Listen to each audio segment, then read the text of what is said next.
आइए हम आज अध्ययन करेंगे रसायन विज्ञान से संबंधित बहुत इंपॉर्टेंट टॉपिक है। विलेन की सांद्रता को हम नॉर्मलता के टर्म में कैसे व्यक्त करते हैं इसके बारे में जानेंगे। क्या है नॉर्मलता?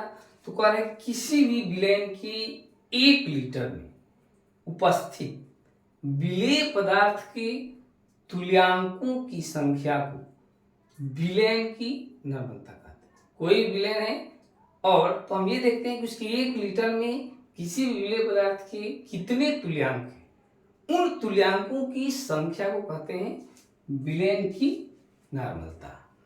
किस फॉर्मूले से हम इसको व्यक्त करते हैं भाई? व्यक्त करते हैं नॉर्मलता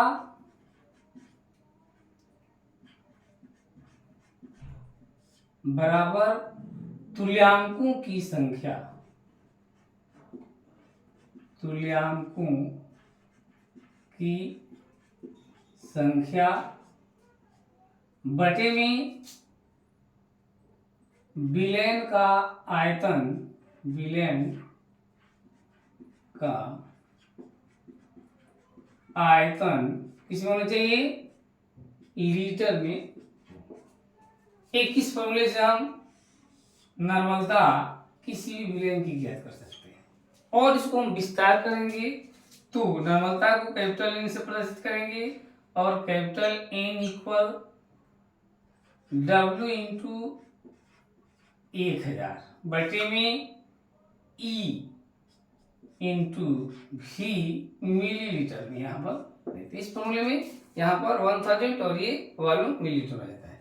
जहाँ पर स्मॉल w विलेय पदार्थ का भार है, E उस पदार्थ का तुल्यांकी भार है और V मिलीलीटर में आयतन है। तो इस फॉर्मूले से भी हम ज्ञात कर सकते हैं। कभी कभी किसी प्रश्न में दे दिया रहता है विलेन का घनत्व और प्रतिशतता, तो उससे नॉर्मलता निकालना होता है। तो उसकी फॉर्मूला होता है एन इक्वल दिया हुआ प्रतिशत बटे में घनत्व गुणे में 10 और बटे में ई। जैसा कि हम लोग ऑलरेडी जानते हैं एन क्या है भाई? नॉर्मलता है। ये परसेंटेज जो दिया रहेगा हो जाएगा, डी घनत्व है और ई उसमें घुले हुए विलेय पदार्थ का तुल्यांकी भार होता है।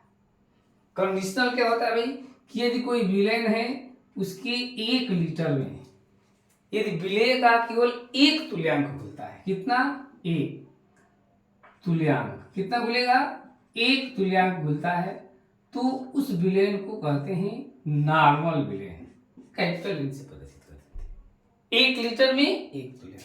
यदि 1 लीटर में 1/2 तुल्यांक घुल जाए उसको कहेंगे सेमी नॉर्मल विलेन और लिखते हैं n/2। यदि 1 लीटर में कितना घुले?